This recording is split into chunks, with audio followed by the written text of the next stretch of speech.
ओम शांति। आपका प्रश्न है, मुरली में आया कि जब कोई भी पाप कर्म संकल्पों द्वारा होता है तो वह योग द्वारा चुकता हो जाता है, और यदि कर्म में आ जाता है तो शरीर द्वारा और संबंध संपर्क द्वारा चुकता करना पड़ता है। तो क्या कर्मेंद्रियों द्वारा किए हुए कर्म माना पाप कर्म योग से चुकता नहीं होते, ये समझना है। उत्तर है, कर्म की गति बहुत सूक्ष्म और गुह्य है। अभी तक हम यही समझते थे कि अगर हमने कर्म प्रैक्टिकल में किए उसका ही फल मिलता है, लेकिन अभी शिव बाबा ने आके हमें बताया कि संकल्पों से ही कर्म बनता है। कौन कितने फीलिंग्स में आते हैं उस अनुसार कर्म फल देने के लिए तैयार हो जाते हैं। इसके लिए मैंने आध्यात्मिक रीति से YouTube पर कर्म की गुह्य गति अच्छी रीति समझाया है, वो आप सुनो समझो, तब ये प्रश्न का उत्तर समझ में आएगा। देखो, कर्म अनेक प्रकार के होते हैं और उस अनुसार समय स्थल व्यक्ति जब इकट्ठे होते हैं तो कर्म का फल मिलता है। तो जो कर्म हमने कर्मेंद्रियों द्वारा किया है और फल देने के लिए तैयार हो गए हैं, पक गए हैं, जिसको हम कड़े कर्म कहते हैं, वो कर्म का फल हमें भोगना ही पड़ता है।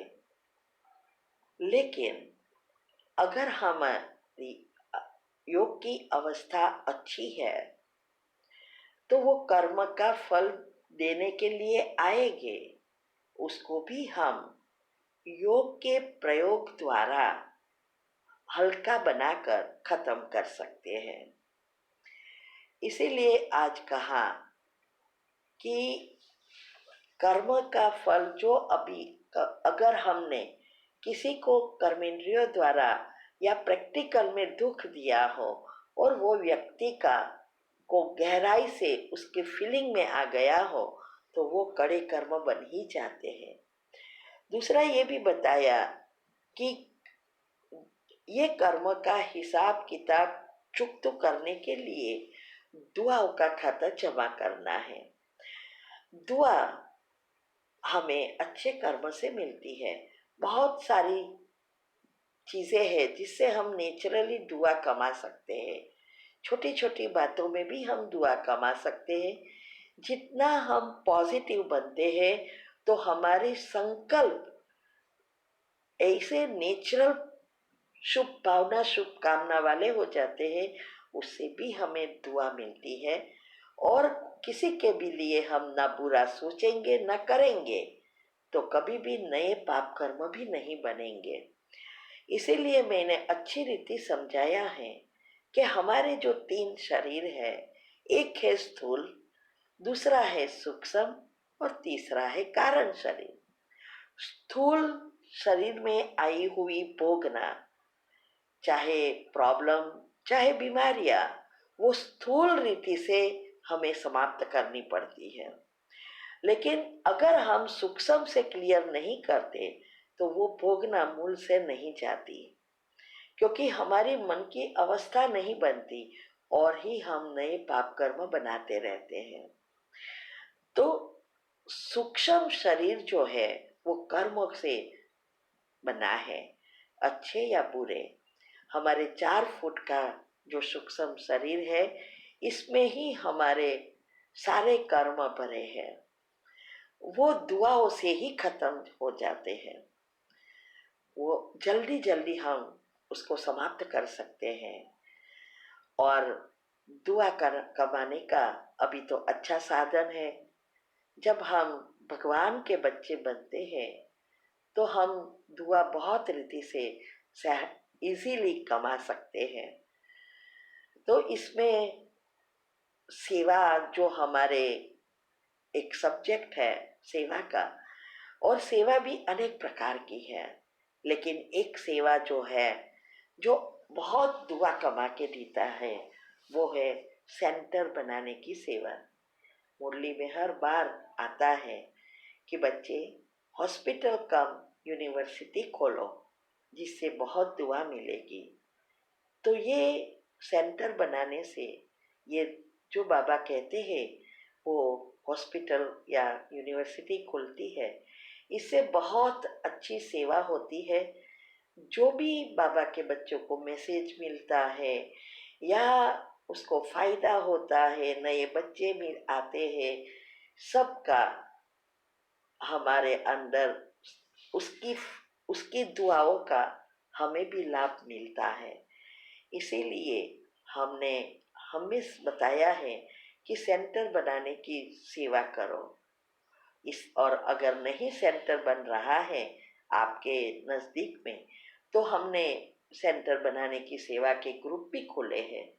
उसमें हमने अच्छी रीति समझाया है कि कैसे हम इस ग्रुप में शामिल होकर दुआ कमा सकते हैं। इससे हमारे बहुत जन्मों के पाप कर्म भस्म होते हैं। योग भी अच्छा लगता है। तो दुआओं से सूक्ष्म शरीर खत्म होता है और कारण शरीर डिवाइन लाइट, परमात्मा की लाइट कहो या प्राण शक्ति कहो, इससे ही खत्म होकर माना नेगेटिविटी दूर होकर पावरफुल ओरा बनता है। इससे हमारे दोनों शरीर नेचुरली खत्म होते हैं, माना हिसाब किताब चुकतू होते हैं।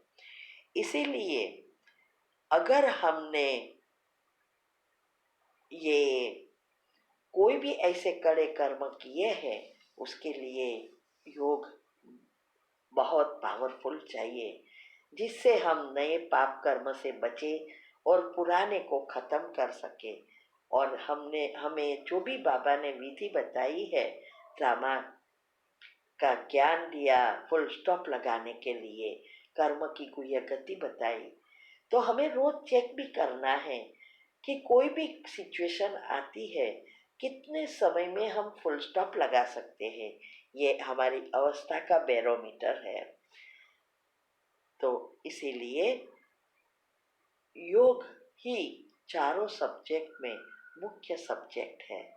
अभी हमने इसके बारे में बहुत सारे सेमिनार या बीके क्लासेस कराए, उसमें हमने डिटेल में बताया है कि अवस्था बनाओ, और इससे ही हम आगे बढ़ सकते हैं और पहले जन्म में आने के लायक बन सकते हैं। ओम शांति। आपका प्रश्न है, जब बच्चा पैदा होता है तो किसी किसी बच्चे के मूल आते हैं, अर्थात कर्ज लेकर आता है, तो पंडित जी से विशेष पूजा करवाने पर वो मूल उतरते हैं, अर्थात बच्चे का कर्ज उतरता है। कहते हैं कि पिछले जन्म में तब उसकी मृत्यु हुई थी, तब उन लोगों ने उसका मृत्यु भोग नहीं लगाया, इसीलिए ये बच्चा मूल अर्थात कर्ज के साथ पैदा हुआ है। तो पंडित जी हवन पूजा पाठ करते हैं। तो प्रश्न यह है कि ज्ञान के हिसाब से क्या ये सही है? उत्तर है, देखो, ऐसे पूजा पाठ करवाने से कभी भी कर्ज से मुक्त नहीं होता है, न ही वो अंतिम क्रिया की वजह से ये हो बाकी है इसीलिए होता है, नहीं। कर्म की जो बैलेंस शीट है, वो जब हमारी मृत्यु होती है, ऑटोमेटिक नेगेटिव और पॉजिटिव कर्म का बैलेंस होता है और वो कैरी फॉरवर्ड होता है।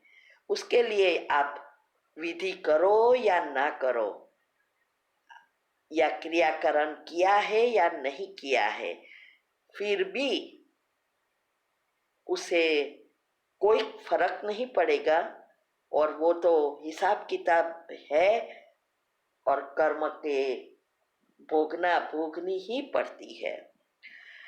उसके लिए कोई भी किसी के कर्म खत्म नहीं कर सकते। अगले ही प्रश्न का उत्तर सुनो। इसमें कर्म की गति मैंने बताई है।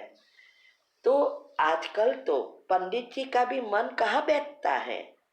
ये सारा दिन नेगेटिव चलेगा तो कहाँ पूजा पाठ भी पहुंचेगी। इसीलिए मंदिर बनते जा रहे हैं, फिर भी कर्म या हॉस्पिटल या प्रॉब्लम बढ़ते ही जा रहे हैं, क्योंकि मन किसी का भी नहीं बैठता तो बाबा के पास वाइब्रेशन पहुंचते ही नहीं है।